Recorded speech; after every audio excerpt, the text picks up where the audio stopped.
محبي اللغة القبطية، أهلا وسهلا بيكم في درس جديد من قناة ريمين كيمي.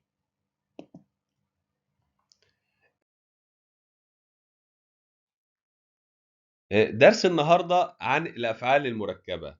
من الاسم كده يبقى كأن الفعل ده متركب على بعضه، يعني هو صورة ناقصة أو تركيبية. بنجيب أفعال من صورة ناقصة ليها أو تركيبية وندخلها على أسماء معينة عشان تكون فعل ما كانش موجود أساسا في اللغة القبطية في القبطي. يعني أنا مثلًا عندي الفعل ينعم مش موجود في اللغة القبطية، لمّا أجيب له فعل مساعد اللي هي يصنع أو أجيب الصورة الناقصة أو التركيبية من الفعل يصنع، باضيفه على كلمة نعمة، بقى عندي فعل اللي هو يصنع نعمة أو ينعم. عشان أكون فاهم النقطة دي إيه هي الصورة التركيبية، معظم الأفعال في اللغة القبطية بتيجي في 4 صور، بييجي بصورة كاملة. الصورة الكاملة اللي هي فاعل ومفعول وأداة فاعل وفعل وأداة مفعول ومفعول به، أو فعل لازم بيجي يعني مثلًا عندي كلمة يحب مي دي الصورة الكاملة بتاعته، نفس الصورة الناقصة بتاعته نفس الفعل اللي هو يحب هتبقى من ري وليها كمالة طبعًا هنا، الشرطة دي ليها كمالة. لو ليها صورة وصفية ممكن ييجي في صورة وصفية بقى من ريت محبوب، ممكن ييجي في صورة ضميرية من رتف،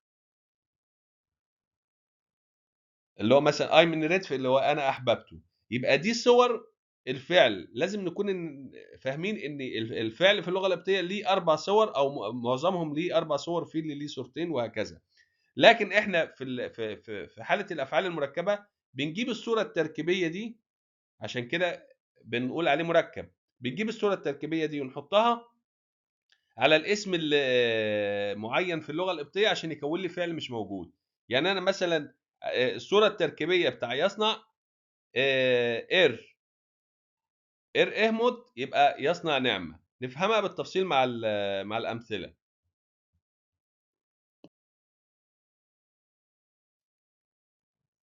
على سبيل المثال أنا عندي فعل يصنع اللي هو إري، دي الصورة الكاملة بتاعته. باجيب الصورة الناقصة بتاعته اللي هي إر اللي هي يصنع بس بصورته الناقصة التركيبية، وباحطها قدام أسامي عشان يعمل لي أفعال مش موجودة في اللغة القبطية. فكده كأن الفعل مركب. عندي كلمة خطية نوفي، عشان أعمل كلمة ما عنديش كلمة يخطئ، ما عنديش فعل يخطئ في اللغة القبطية، فأحط لها مقطع يصنع اللي هي إر تبقى إر نوفي يخطئ. حتى إحنا بنسمع كتير إر نوفي أخطأت في الماضي.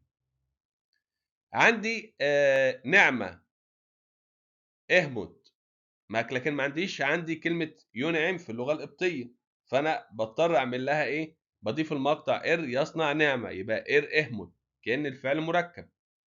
نفس الكلام مع رومي إنسان، الرومي يتأنس.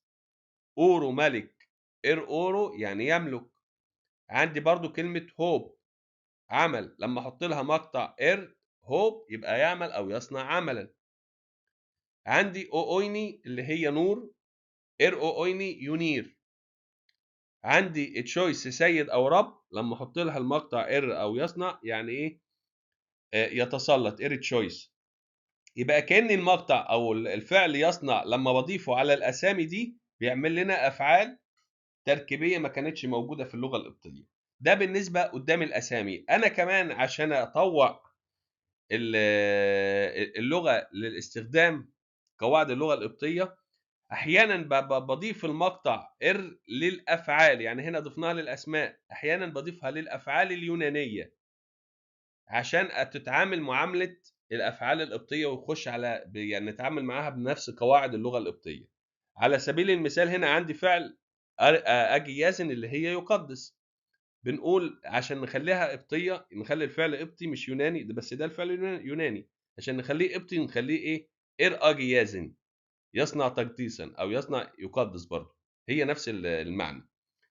نستافين يصوم باليوناني، بالقبطي هتبقى إرنستافين.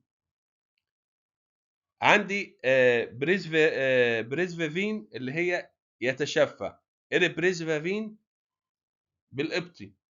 بصالين يرتل، لما احط لها المقطع بصالين بقت يرتل برضو، بس دي يوناني ودي قبطي. الهدف من كده ان انا بطوع اللغه عشان تبقى ماشيه بنفس القواعد، اطبق عليها قواعد اللغه القبطيه بتاعتنا. عشان كده بنضيف المقطع ار. ده بالنسبة للمقطع ار أو الفعل يصنع. تاني مقطعين أو تاني فعلين عندي اتنين عكس بعض. تي يعطي عكسه تشي يأخذ. هنا تي عندي مثلا او مجد. لو بقى تي او يمجد. لو خدت المقطع تشي بياخد المجد. هنا بيعطي المجد اللي هو يمجد. تشي او يتمجد يعني بياخد مجد. عندي حكم هاب. تي هاب يعني يحاكم. لكن لما اقول تشي هاب بيتحكم عليه يعني ياخذ حكم. خدتوا بالكم انتوا في مقطع ار او اويني ينير. تشي او اويني يستنير بياخد نور يعني تشي بياخذ. تي بيعطي. هنا مثلا درس يعني اسفو. تي اسفو يدرس او يعلم يعني دي اللي هو المعلم نفسه اللي بيعملها. لكن لو قلنا تشي اسفو هو بياخد الدرس نفسه او ياخد العلم يعني يتعلم. تشي اسفو. عندي مثلا المعمودية أمس. تي أمس يعمد يعني يعطي معمودية. لكن لو قلنا تشي أمس بياخد المعمودية يتعمد. نفس الحوار مع كلمة نار. إكروم. تي أكروم يعني يشعل النار بيولع نار. لكن لو قلنا تشي أكروم بيشتعل بياخد النار. يبقى أنا عندي الفعل تي عكس تشي. وزي ما زي ما فهمنا ان كل ما بنضيفهم على مقطع على كلمه معينه بتدينا الفعل من الكلمه زي الامثله اللي احنا درسناها دلوقتي. ناخد حاجه تاني.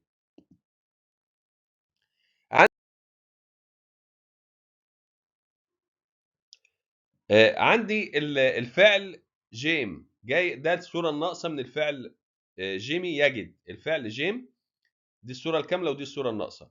طيب انا مثلا عندي كلمه مذاق اللي هي تي بي. عشان اجيب كلمه تذوق يبقى جيم تي بي. عندي كلمه تعزيه نمتي. يتعزى جيم نومتي. عندي كلمة قوة جم. يتقوى اللي هي يجد قوة مثلا جيم جم. افتقاد ابشيني. يفتقد جيم ابشيني. برضو عندنا بنقول جيم بنشيني خنبيك اوجاي افتقدنا بخلاصك. ده بالنسبة للفعل جيم. طيب الفعل شيب اللي هي جاية من الفعل الصورة الكاملة اللي هي شوب. عندي كلمة امكاه ألم. عشان اقول يتألم اروح ضيف لها شب. بقت شب امكاه يقبل الألم او يتألم. خيسي تعب. عشان يقبل التعب او يتعب بقت شب خيسي. نعمة اهمت. خدناها قبل كده. طيب عشان اقول يقبل نعمة شب اهمت اللي هي يشكر. حتى احنا بنقول مارن شب اهمت يا ليتنا نقبل نعمة. ده اللي هي مارن شب اهمت يا ليتنا نقبل نعمة. فدي المعنى الصحيح بتاعها يا ليتنا نقبل النعمة. يبقى دي بالنسبة للأفعال المركبة.